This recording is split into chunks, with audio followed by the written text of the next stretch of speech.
back again. Been a little while since I made a video, but I got started thinking there a day or two ago about doing another video and what I could maybe incorporate in the video as a kind of a learning curve.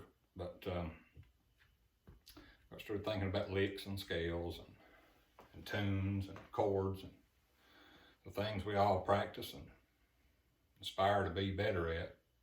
At least I do anyway. I know I need a lot of work in all those areas. But I got to thinking about what could help guitar players, those of you who would be watching this, to better ourselves with the things we already know how to play, which would be our go-to licks or scales or whatever, or tunes that we worked on for a long time, or even going back to tunes we started learning when we was learning guitar. And I got to thinking of the drastic difference between playing a series of notes in a basic elementary form versus a more elaborate form, I guess you could say. Would be a pretty good term. And today I got my mate and I got it plugged up just so you could hear better, and I'm recording this off of an iPhone. And I'm thinking about getting into maybe doing a weekly video and trying to grow my channel. And if I do that, I'll invest in some better equipment, better lighting and cameras and audio, but I'll kind of get into what the video's about. And it's not necessarily going to be a video about learning licks or anything like that. It's how to play the licks we already know better. Now you can take a simple melody. Let me back up. A lot of people think, not just guitar players, piano players, saxophone players, bass players, whatever the instrument may be. And I was stuck in this for years. I thought that the lick had to be complicated and complex and fast and real tricky and for it to be good. And that's not the case. There's a lot of flashy players, real flashy and fast, and knows some real intricate runs, I call them, licks, same thing, but they're still lacking a substance of each note. And I'll try to demonstrate more than talking. I can demonstrate it. Maybe you can hear what I'm saying. I'll play something here in G. Just a little 4-note, real basic series of 4 notes.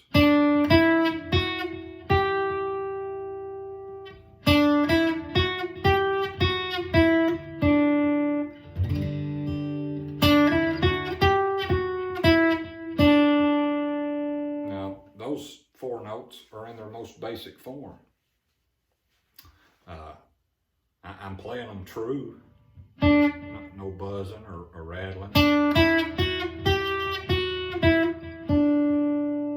But they're boring.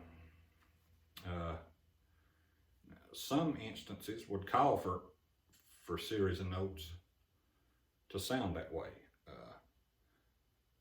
but not in as many cases as you'd think. Now we learn to play against the fret, and for every note to be equally as loud as the other. But I'm going to do what I like to think of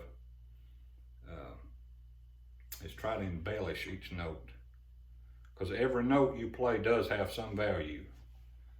In one way or another, it does have some value. So let me play it this way.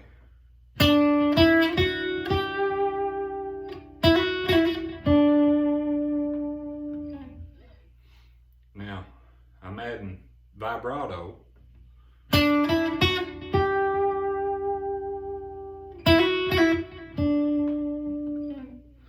And you can add slides and bends and things that way is what I think. Even myself, I need to practice on this more and develop it more myself, but I think a lot of guitar players are lacking those things, like a sliding into my D note here.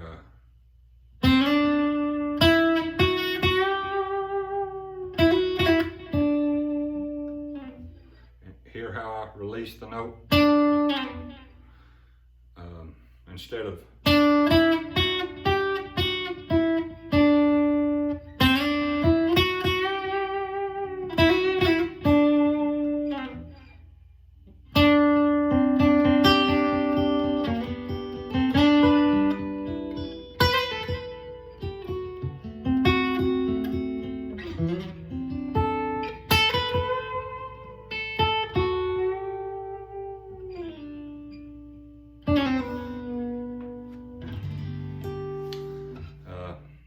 constantly thinking, of course, I'm thinking of what to play next.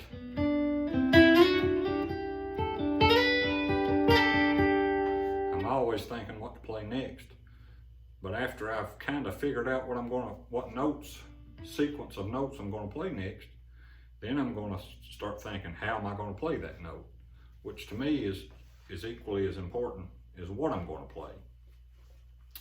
And dynamics is very important.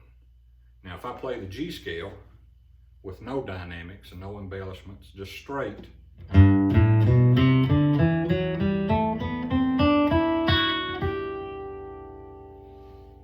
okay, it sounds that way. Okay, but now if I add some dynamics, would be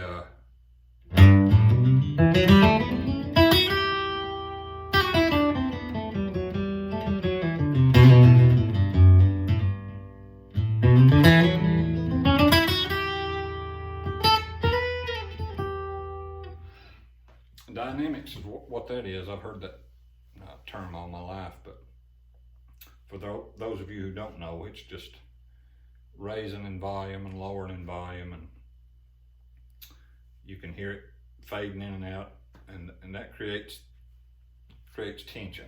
Now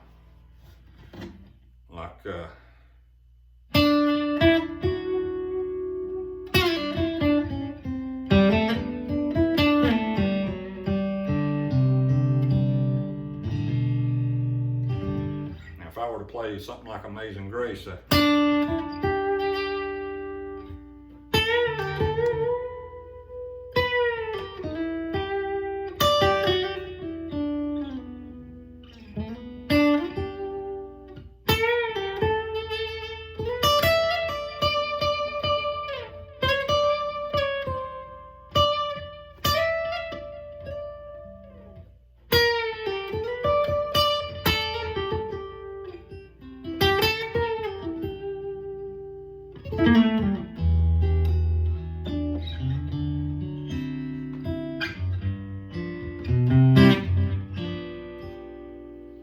that's using some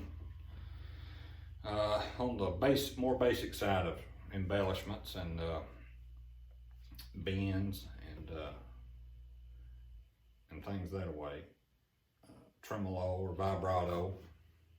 I guess a tremolo would be more of a, and that's one thing you can do too, like a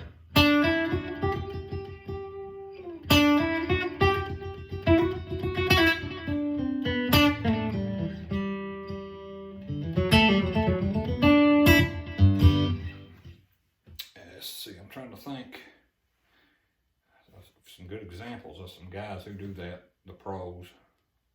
Of course, Tommy Emmanuel, he's probably one of the best, but somebody else who comes to mind would be John Mayer. He's incredible at pulling tone and coaxing the sound out of it. These boxes, they don't make any sound, or hands do. They just translate the sound from what our hands make.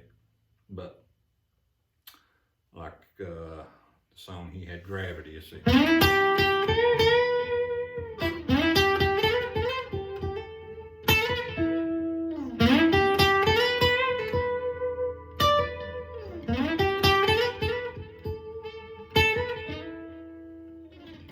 That's a good example. Now if you play that straight,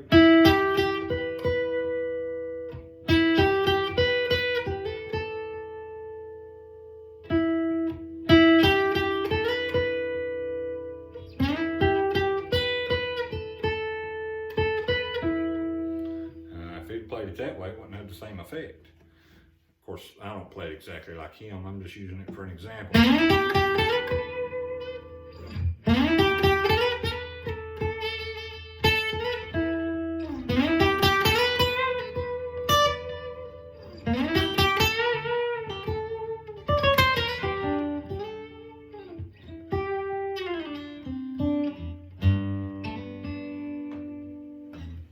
But that's some little ideas you can kind of throw around and experiment with. There's a lot of them. Maybe I'll do a part 2. I know this video is a little long. If I keep them too long, it takes so long for me to upload them. But maybe I'll do a 2-part and get into an actual tune and demonstrate it more. But there's some ideas to think about. Sliding into your note. If you know you're going to the G note up here, instead of just playing it, slide into it.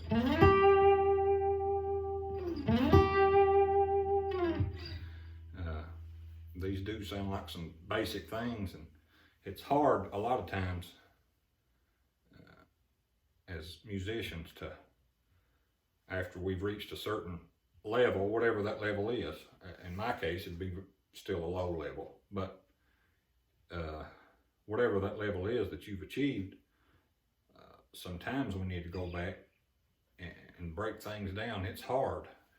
It's a pride thing, at least for me anyway, but I've learned through the years that sometimes we have to do that.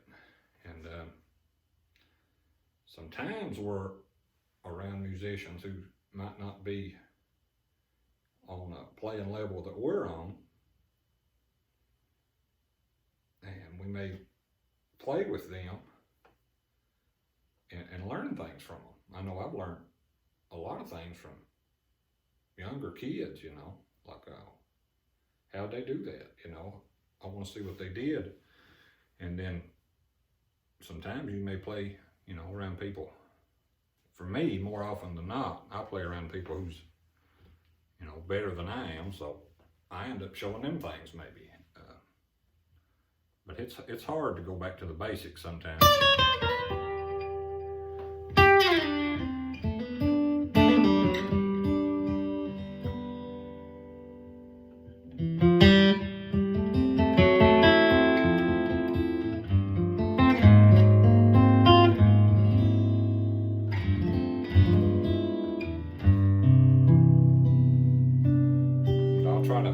I'll try to do part 2 and upload it after this one, but thank you all for watching, and we'll see you next time.